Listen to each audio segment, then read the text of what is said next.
Hello friends, வணக்கங்க. இன்றைக்கி நான் வந்து சென்னை ஸ்பெஷல் வடகரி தான் செய்ய போகிறேன். நான் எப்படி செய்கிறேன்னு உங்களை செஞ்சு காமிக்கிறேன். ஃபஸ்ட் டைம் வீடியோ பார்க்குறவங்கள தான் சப்ஸ்கிரைப் பண்ணிக்கங்க.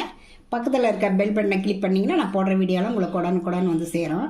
வாங்க வீடியோக்குள்ளே போகலாம். நான் ஒரு 100 கிராம் கடலைப்பருப்பை 2 மணி நேரம் ஊற வச்சு தண்ணி வடித்து வச்சுருக்கேன். இந்த மாதிரி உடைச்சா நல்லா இப்படி கையில் கிள்ற மாதிரி இருக்கணும். இதை வந்து நம்ம ஒரு மிக்சி ஜாரில் தண்ணி இல்லாமல் குறைன்னு அரைச்சிக்கலாங்க. இந்த பருப்பை வந்து மிக்சி ஜாரில் ஆட் பண்ணிக்கலாம். பாருங்கள், இது கூட 2 பட்டை, 2 கிராம்பு, ஒரு ஏலக்காய், ஒரு சின்ன துண்டு இஞ்சி, இது வந்து சோம்பு, அது ஒரு அரை டீஸ்பூனுங்க. இதை போட்டுக்கலாம். கூட வந்து 2 வரமிளகாய், ஏன்னா நான் 100 பருப்பு தான் போட்டிருக்கேன். இதை போட்டு நம்ம குறைன்னு அரைச்சிக்கலாங்க. பாருங்கள், இந்த மாதிரி குறைன்னு அரைச்சிட்டு வந்துட்டேன். நான் வந்து ஒரு பேனில் கொஞ்சம் எண்ணெய் ஊற்றி வச்சுருக்கேன். இதை போட்டு அப்படியே வறுத்துக்கலாங்க. நல்லா ஒரு 5 நிமிஷம் 10 நிமிஷத்துக்கு நல்லா இது தண்ணி பூரா இஞ்சி அப்படியே உதிரி உரியாக ஆகிற மாதிரி நம்ம வறுத்துக்கணுங்க. சிம்லேயே வச்சு அப்படியே கொஞ்சம் வறுக்கலாம். பாருங்கள், கொஞ்சம் தண்ணி சுண்டிடுச்சு. கொஞ்சம் இதுக்கு அளவாக உப்பு போட்டுக்கலாம். அப்படின்னு ஒரு 2-3 நிமிஷம் இருக்கட்டுங்க. நல்லா உதிரி ஆகிற வரைக்கும் கிளறி விடலாம். பாருங்கள், இந்த மாதிரி உதிரியாக ஆகிற வரைக்கும் நம்ம வறுக்கலாம். அவ்வளோதான், வறுத்து முடிச்சாச்சு. இதை வச்சுட்டு நம்ம தாளிச்சிக்கலாங்க. பாருங்கள், ஒரு பேன் வச்சுருக்கேன். அதில் கொஞ்சம் ஆயில் விட்டுருக்கேன். இது கூட வந்து 2 பட்டை, கிராம்பு ஒரு 3, ஒரு அனாசி மொக்கு, ஜீரகம் ஒரு அரை ஸ்பூனு, ஒரு கல்பாசி, இது வந்து பிரிஞ்சி இலை, இதை போட்டு நம்ம அப்படியே இதை தாளிச்சிக்கலாங்க. பெரிய வெங்காயம் பொடிசாக நறுக்கிருக்கேன், அதையும் இதில் சேர்த்துடலாம். வெங்காயம் நல்லா வதங்கிட்டுங்க. இஞ்சி பூண்டு பேஸ்ட் போட்டுக்கலாங்க ஒரு ஸ்பூனு.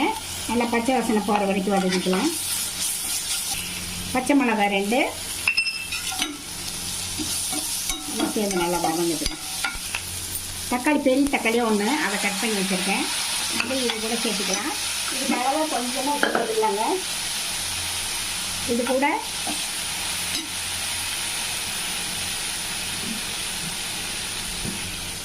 கால் டீஸ்பூன் மஞ்சள் தூள்,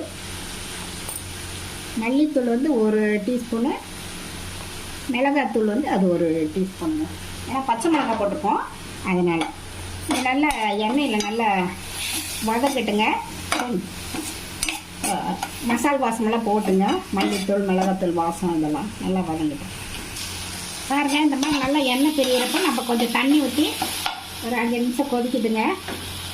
அந்த வடகரியில் வந்து போட்டோம்னா இது கொஞ்சம் வறுத்து வச்சு அந்த இதை பொடி போட்டோம்னா தண்ணி ரொம்ப இழுக்குங்க, சீக்கிரம் கெட்டியாயிரும். அதனால் கொஞ்சம் நம்ம தண்ணி எச்சா வச்சுக்கலாங்க. ஒரு 5 நிமிஷம் நல்லா கொதிக்குதுங்க. பாருங்கள், நல்லா ஒரு 5 நிமிஷம் கிட்ட கொதிச்சிருச்சு. நம்ம இந்த வறுத்து வச்ச கடலைப்பருப்பு இதை போட்டுக்கலாம். இதோட நிமிஷம் இதுலேயே இருக்கட்டுங்க.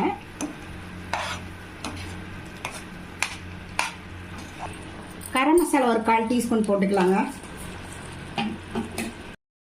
பாருங்க, ரெடி ஆயிடுச்சு. இந்த அளவுக்கு திக்னஸில் இருந்தால நம்ம தொட்டு சாப்பிட சரியாக இருக்கும். மல்லித்தலை போட்டு இறக்கிடலாங்க. அவ்வளோதாங்க. இது வந்து செட் தோசைக்கு வச்சு சாப்பிட்டா ரொம்ப டேஸ்ட்டாக இருக்கும். இந்த வீடியோ பிடிச்சிருந்தா நீங்கள் ரதியா சமையலுக்கு சப்ஸ்கிரைப் பண்ணுங்கள், லைக் பண்ணுங்கள், ஷேர் பண்ணுங்கள். அடுத்த வீடியோ வேறு ரெசிபி சந்திக்கிறேன். வணக்கம்.